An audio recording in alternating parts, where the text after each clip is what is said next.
I'm James Ernest from Fragment Labs, and today we are playing Pirates Bluff.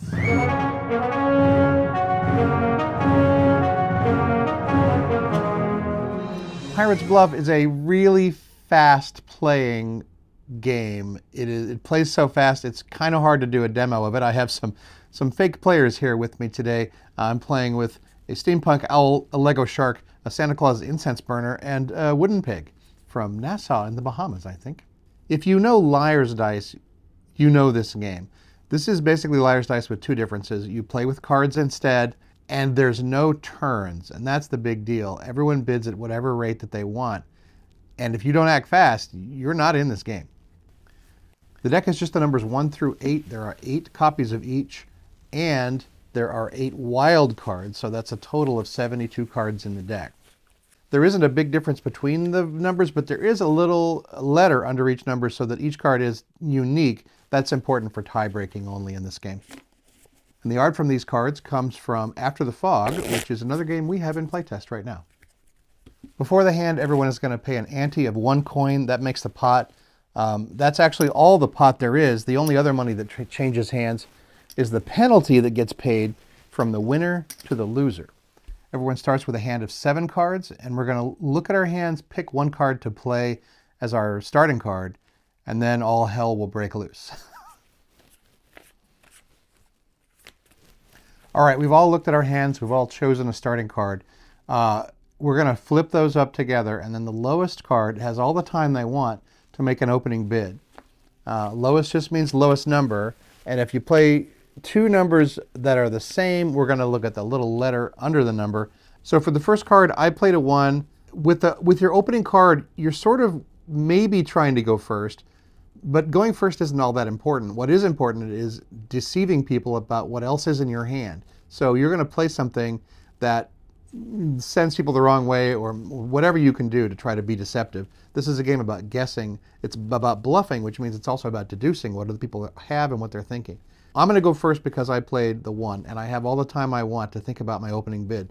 After I make my opening bid, anyone else can jump the bid whenever they want, as fast as they want, or anyone can call the current bid as fast as they want, whenever they want. And whenever someone gets called, that's the end of the round. It could be just a few seconds between the opening bid and the end of the round.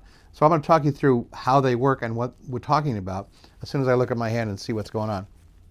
So a bid is a number and a rank. What I'm saying is 2 1s. That's an opening bid, 2 1s.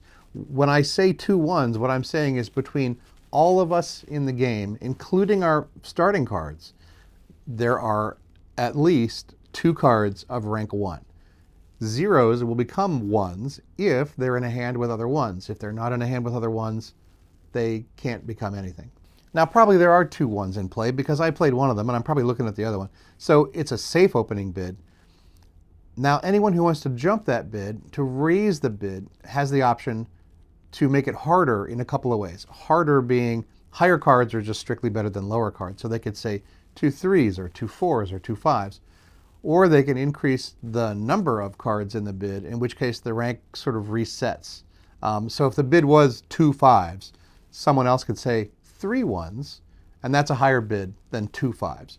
More of a card is strictly higher than less of any card. And that repeats until it falls to a lull, or until someone calls the last bid. When you call someone's bid, you're saying, I think you are wrong, and that's going to stop the action, and we're going to show all of our cards and find out who's right. The bids that we make take into account what other people have said and what we think about how true what they have said is. When I want to deceive someone, I'll play a 1 when I don't have any other 1s and then claim there's a lot of 1s. But that's so obvious that people aren't likely to believe me. I have to do it sort of in a way that is convincing.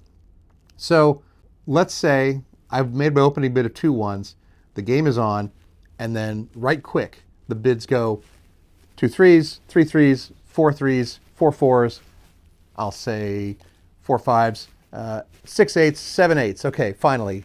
The owl has said 7 8s, and now no one is like interjected on that, and I'm saying, okay, I'll call you. I don't think there's 7 8s.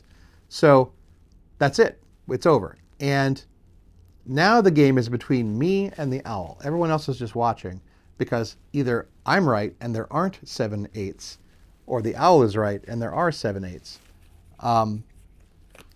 Let's see, I don't have any 8s, so that's why I thought it was a good thing to call. Over here, pig has 1. Owl had 1, 2 8s, and 2 0s, so the owl has 4 of the 8s we need. There's 1 right here in play. The cards that you play first are still in your hand. There's another 0 in Santa Claus's hand, and so that makes 1, 2, 3, 4, 5, 7 8s. Yep, 7 8s is right.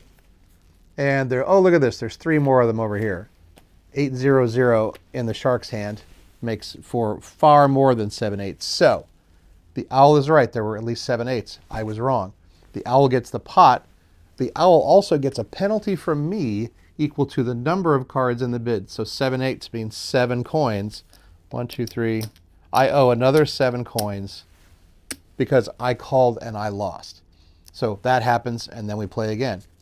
Now, shuffling often takes as long as playing in a game like this, and so we usually recommend that you have 2 decks in circulation. If you actually want to play quickly, you can shuffle 1 deck while you're playing the other one.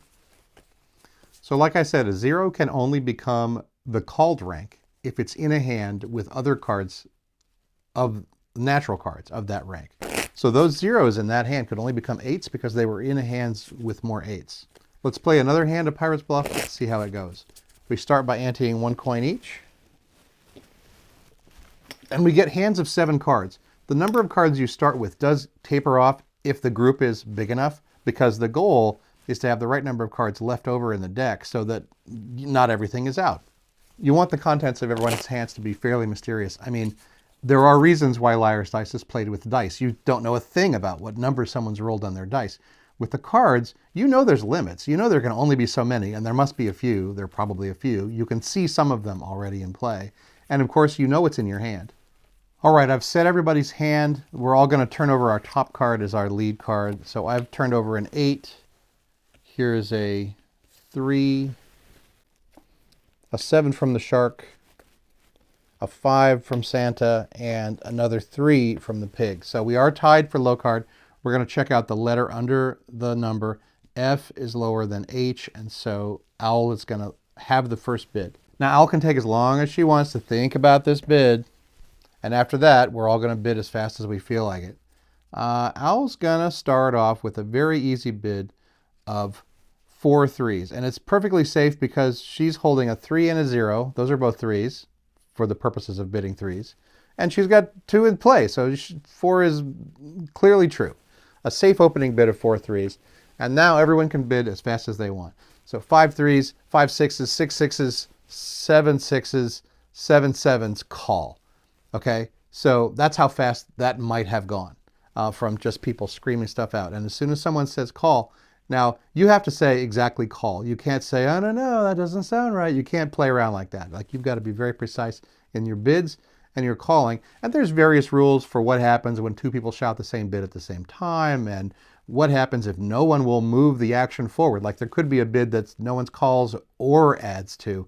And so in that case, the current bidder can say, okay, going, going, gone. And if no one jumps the bid or calls them, they just win the pot with no showdown. Like, obviously no one else wants to play.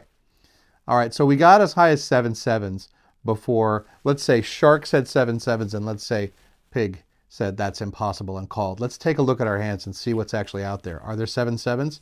Well, I have a 7, and because I also have a 0, I have 2 7s. There's 1 in play. There's none in the Owl's hand. How many 7s does the Shark have? 1. I wouldn't say that's a super safe bid, but often you will say a bid as a bluff. That is why the game is called Pirate's Bluff. You're going to say stuff to throw other people off.